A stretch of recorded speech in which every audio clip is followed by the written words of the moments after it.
Bom dia, amiguinhos, já estou aqui. Fala, meu povo. Bom dia, gente.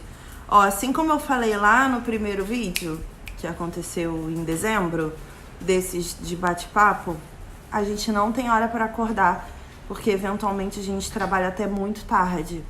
E como eu falei, essa semana começou The Last of Us, que tá rolando. Eu tô procurando um negócio aqui no celular que eu quero ler pra vocês. Mas o celular é o do Panda e olha quantas coisinhas de aplicativo ele tem. Eu divido por pastas. Ele tem 1 milhão de pastas. Ai, gente, olha, o celular do outro virou a bolsa do outro. Não mexe. É melhor não mexer, porque tu não vai entender. Pode mexer. Tu vai achar que tá errado. Não, é por conta da organização, não por conta de conteúdo. Tipo, é muito confuso, porque assim, eu tenho poucos aplicativos, eu não sou uma pessoa dos aplicativos tantos, assim. Então eu tenho só os que eu uso e acabou. E olha que entendeu? você mostrou só a primeira página. Ah, é verdade, tem um monte aqui. E aí, eu nunca acho nada na coisa dele. Cadê? Mensagens. Ah, tá aqui. Achei. Mas o que eu tava dizendo antes, né? Eu já avisei vocês e vou repetir aqui. A gente não tem horário certo pra acordar. E aí The Last of Us tá rolando no domingo muito tarde. A gente tá indo dormir muito tarde. E essa semana foi uma semana louca, assim, de não conseguir ajustar o nosso relógio biológico nem um dia. E tem a questão da idade também, né, gente? Uma coisa é você com 18 anos dormir até, ficar na rua até 6 da manhã. Outra coisa é você passar dos 30 e tentar fazer essa palhaçada. Trabalhando ainda. Que revolta desnecessária. É isso. Tu tentar fazer essa palhaçada de dormir 4 da manhã no domingo. Acabou. Hoje é sexta-feira e eu ainda tô machucada emocionalmente com essa palhaçada. Mas é isso, serão 9 semanas assim. Eu tinha pensado num tema pra gente conversar hoje, e aí eu falei assim, vou lá dar uma lida nos comentários novos. Inclusive, obrigada a todos os comentários de todos os vídeos. Eu tô me divertindo muito e refletindo muito junto com vocês. A galera é muito boa nos comentários. Muito, é impressionante. E aí eu recebi um comentário no vídeo de ontem, da Poliana Gomes. Ela comentou hoje, tem 2 horas, literalmente. Mas ela comentou uma coisa interessante. Olha isso daqui.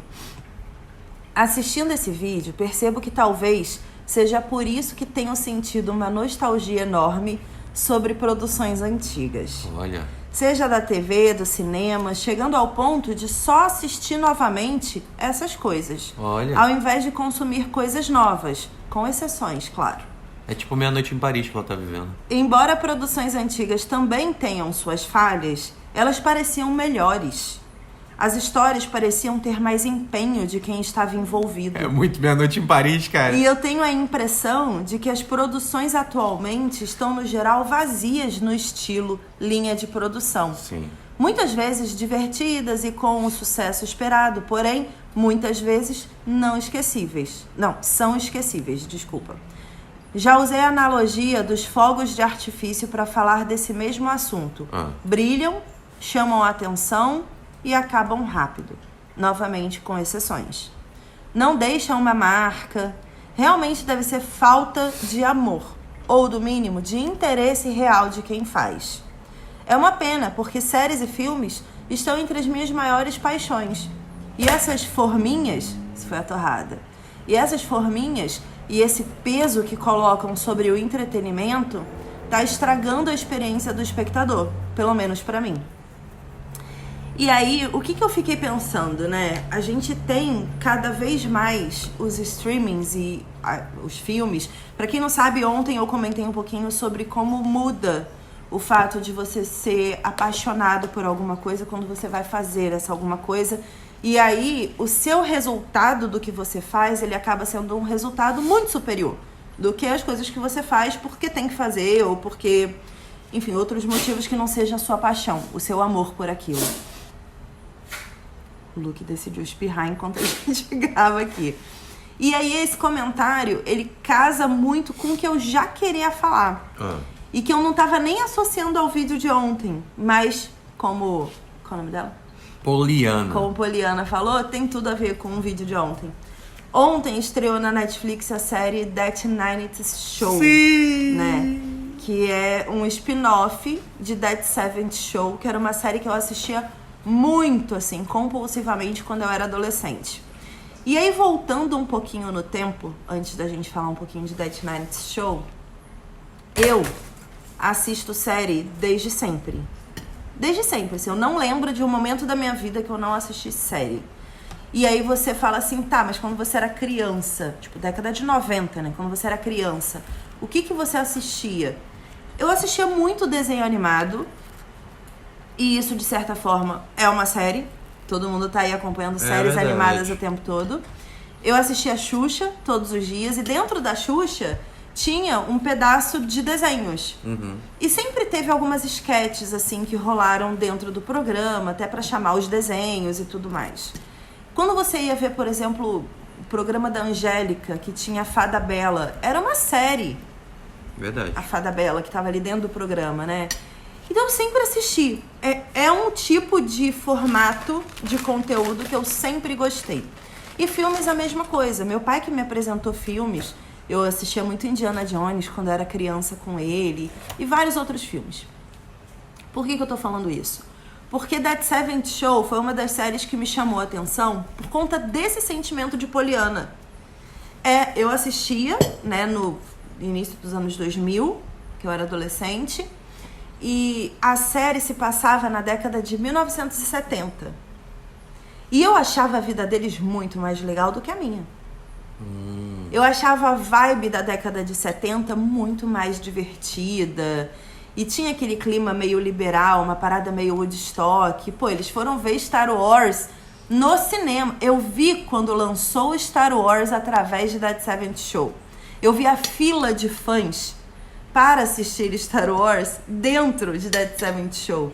O Eric, que é um dos protagonistas, ele é muito aficionado em Star Wars. E eu vi isso pelos olhos dele. Eu vi o Woodstock acontecer pelos olhos deles. Eu vi tanta coisa, sabe? E isso despertou em mim uma paixão por essa época. E eu tenho até hoje uma paixão muito grande pela década de 70, né? E aí, agora estreou That 90 Show, que são os filhos deles, né? Do Kelso, com a Jack, a Donna, com o Eric. Todos eles tiveram filhos. E a gente tá vendo a história deles na década de 90, que curiosamente foi a década que eu vivi a minha infância, né? Eles são adolescentes na década de 90, mas eu vivi a minha infância na década de 90. E eles que eu conheci na década de 70 são os pais, então eles estão com a minha idade, né? Com 30 e tantos anos. E eu fico olhando aquela história e ela é muito palpável pra mim por vários motivos. É como se eu tivesse voltado no tempo, porque eu lembro da década de 90, porque eu vivi, só que eu não era adulta como eles são na década de 90, né? E isso criou uma conexão que enquanto eu tava assistindo ontem, e cara, eu quase terminei a série ontem, são 10 episódios, eu assisti tipo 7 sem perceber, assim. Quando eu tava vendo, eles fizeram homenagem a That 70 Show, eles fizeram homenagem a Barrados no Baile, que era super famoso, né, na década de 90. E eu me senti diferente de todas as séries que eu assisto. E é isso que a Poliana falou. Eu amo as séries de hoje. Tem várias séries que eu sou super fã, que eu fico realmente ali muito apaixonada, né? Isso aconteceu com The Way, aconteceu com Dark, aconteceu com Game of Thrones, House of the Dragon, Wandinha, 1899... His Dark Materials, tanta série, né, que eu assisto hoje, fico completamente apaixonada. Realmente, assim, me engajam, as histórias me engajam, mas nem sempre elas vingam. E eu tô acostumada com séries que tiveram 10 temporadas. Essa foi a minha realidade na adolescência. Friends, That 70 Show, Gilmore Girls, Mad About You, séries que ficavam pra sempre ali e que eu não precisava de novidade pra amar. Na época da Warner, quando eu assistia Friends, na época que passava Friends, toda terça-feira, 8h30 da noite na Warner, eu não tinha episódio novo. Na maioria do tempo. Eu reassistia as temporadas esporádicas, assim como a Warner exibia, e eu não tinha uma linha narrativa que eu realmente acompanhava. Gilmore Girls, quantas vezes eu assisti a primeira temporada antes de ter novos episódios? Eu descobri que Gilmore Girls tinha acabado e que não ia ter mais, sei lá, uns 2 anos depois que anunciaram isso nos Estados Unidos, sabe? Não era uma coisa que eu tava ali acompanhando em tempo real e vivendo Mas você não acha de uma que é forma diferente? ficcionada. Você não acha que é diferente esse sentimento quando você é adolescente e quando você é adulto? Eu acho que é a mesma fonte de sentimentos diferentes. Por exemplo, quando você é adolescente, você está tentando se encontrar o seu papel social, né? Você está tentando se encontrar, entender quais são suas virtudes, quais são os seus dons e tudo isso. Quando você é adulto, você já sabe qual é. Eu acho que quando você é adulto, que você vê que não está se encaixando no papel social que você possui, gera esse sentimento de nostalgia por outro, porque é a mensagem é uma das mensagens desse filme que eu falei. Nossa, parece até Meia Noite em Paris. Uhum. Ele não se encaixava no que ele fazia, nas pessoas que estavam ao redor dele. E aí ele percebeu no final do filme que ele só precisava mudar de pessoas, mudar de grupos sociais, mudar de emprego, mudar de país. Ele precisava mudar. Mas é isso que eu tô pensando. Hoje, olhando pra Cris de 2023 e pra Cris da década de 90 e de 2000 e pouquinho, o que nos distancia, o que nos diferencia é o meu trabalho. O meu trabalho me coloca, e as redes sociais. Eu tenho contato com a insatisfação e a frustração hoje, como adulta, vivendo um mundo real, muito maior do que eu tinha quando eu era criança e adolescente. Verdade. E eu não tô querendo falar de mim nesse vídeo. Eu tô dando todos esses exemplos para vocês entenderem minha linha de raciocínio, mas eu quero falar das crianças e dos adolescentes que hoje estão nas redes sociais e que têm contato com a frustração do mundo inteiro. Eu me considero privilegiada hoje de saber que eu tive uma infância e uma adolescência em que a minha maior frustração era eu ter um combinado de uma festa com as minhas amigas e os meus pais dizerem que a gente tinha que vir pro Rio pra na casa da minha avó fazer alguma coisa.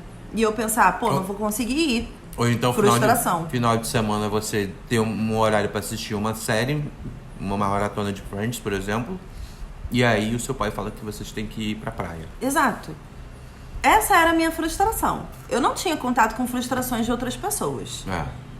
Se eu tivesse, eram mínimas, assim. Não era uma avalanche de frustrações como as redes sociais fazem. E eu nem quero falar mal de rede social, porque eu gosto muito. E eu acho que existem tantos pontos positivos em rede social quanto pontos negativos, como tudo na vida. Não demonizo as redes sociais de forma alguma. Mas eu acho que talvez os pais e os adultos, não só os pais, talvez os adultos dessa geração atual, que convive com essa avalanche de frustração constante, né, que pode gerar muita depressão, que pode gerar um sentimento realmente de que luta e nada acontece, faz e nada evolui, ou, poxa, minha série foi cancelada, meu filme não vai ter mais, demitiram um ator que eu gostava. Sabe, a gente tem acesso imediato a coisas ruins que acontecem o tempo todo dentro das áreas que a gente é muito fã. E isso pode gerar altos e baixos emocionais muito sérios. Mas eu acho que talvez os adultos dessa geração tenham uma tarefa extra de gerenciar frustrações e conversar sobre consequências de coisas ruins. Porque a gente não pode, definitivamente, e aí é um sentimento que eu tenho mesmo, demonizar as coisas ruins, porque coisas ruins acontecem na vida de todo mundo. Sim. E eu acho que a gente está vivendo uma fase de supervalorização das coisas ruins. A gente vê, por exemplo, muitos adolescentes optando por não estar em rede social. Conheço vários que só não estão. E aí você fala, por quê? Porque é chato. Não gosto de rede social. Eles se afastam. E aí, às vezes, eles têm um estilo de vida de rede social que viraliza. E aí eles ficam famosos muito cedo. Lembra quando a gente tinha, tipo, a Lindsay Lohan? Famosa. A adolescente famosa. Que aí usa droga, se desvia, fica toda errada, dá uma surtada por conta da fama e vai pra reabilitação 500 vezes. A gente tinha, tipo, ela. Aí depois Britney Spears. E tudo que rolou com a Britney. Mas eram casos. Você já parou pra pensar na quantidade de adolescente vivendo isso hoje ao mesmo tempo? Não. Tipo, várias Lindsay Lohans, várias Britney Spears. Produção com a em vida massa. controlada pelos pais. Exato. Esse sentimento que a Poliana tem com a série, de que tá numa linha de produção, eu tenho hoje com a vida. Eu olho pra vida e eu penso, a vida está numa linha de produção.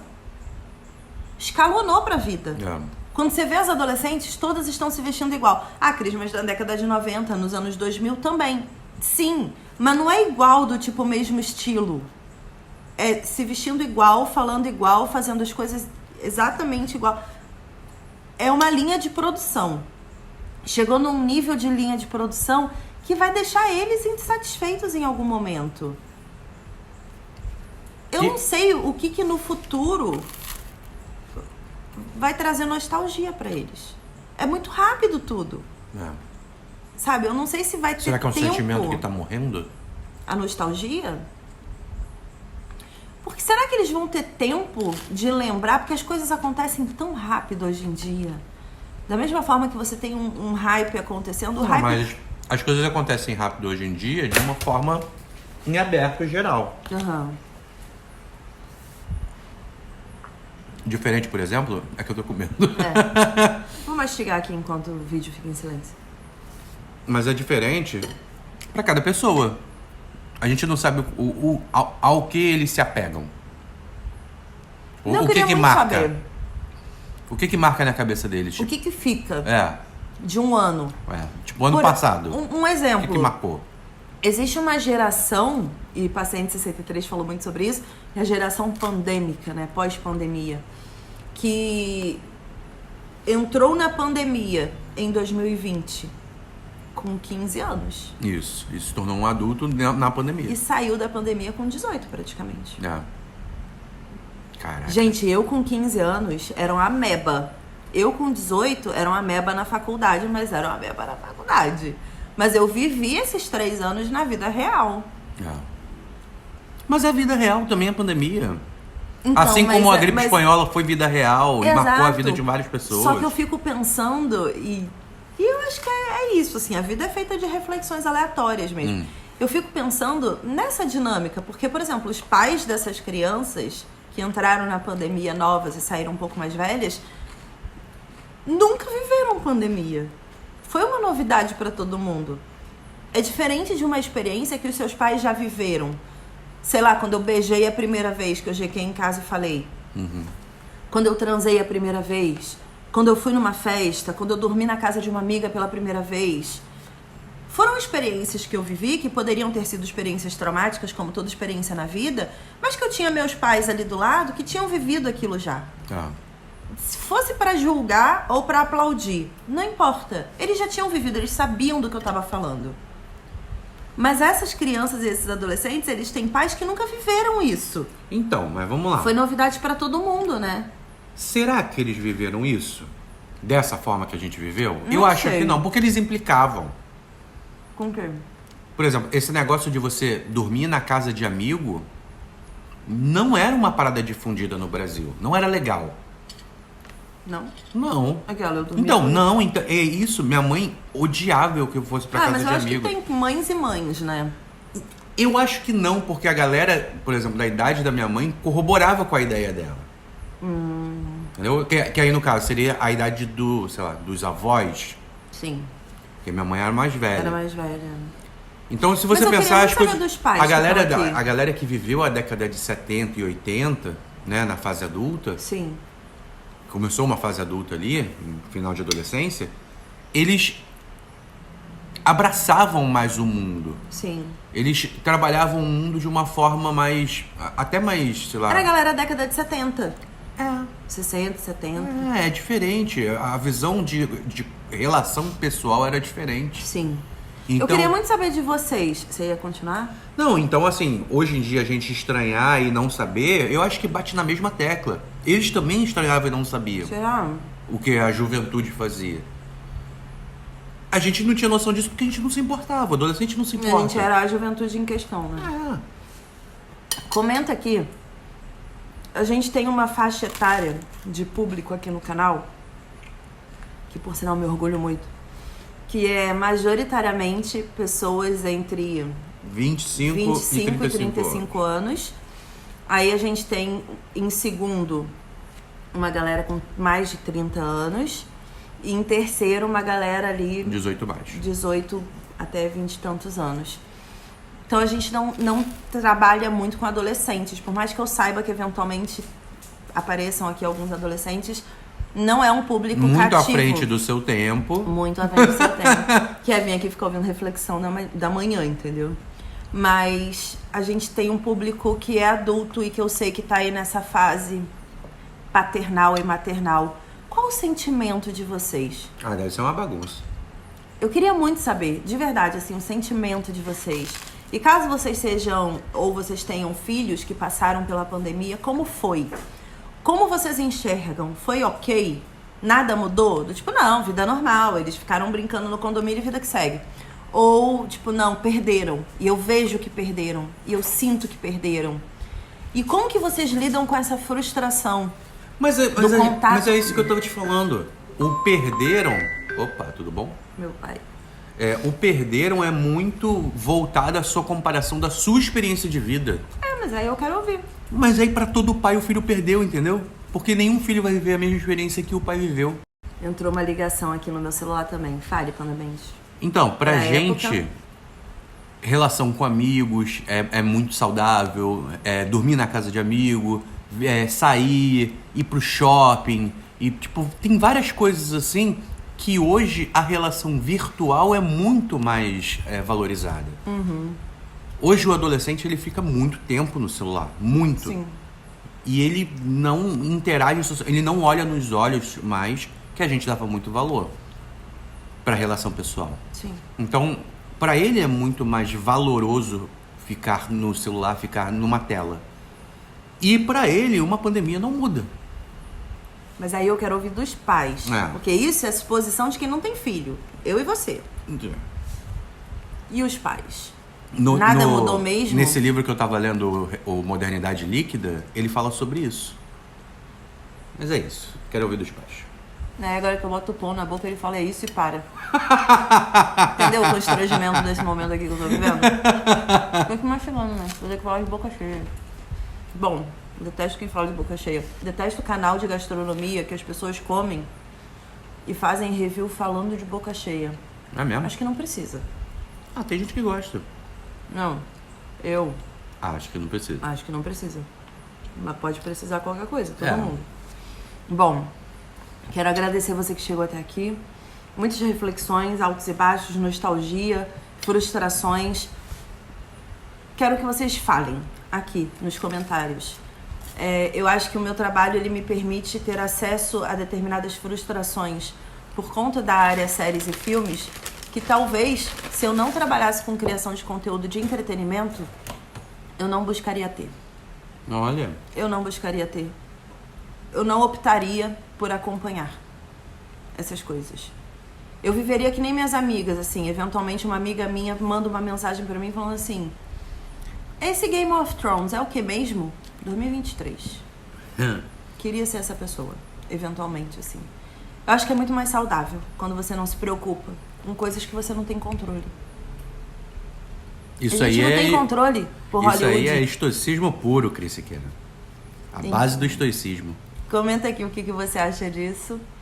E é isso, muito obrigada pelo papo da semana, foi incrível, todo dia vai ter um ponto aqui para conversar com vocês. Sim. E eu tô amando ver os comentários, tô amando tudo, gente, vocês são incríveis e é isso, comunidade maravilhosa.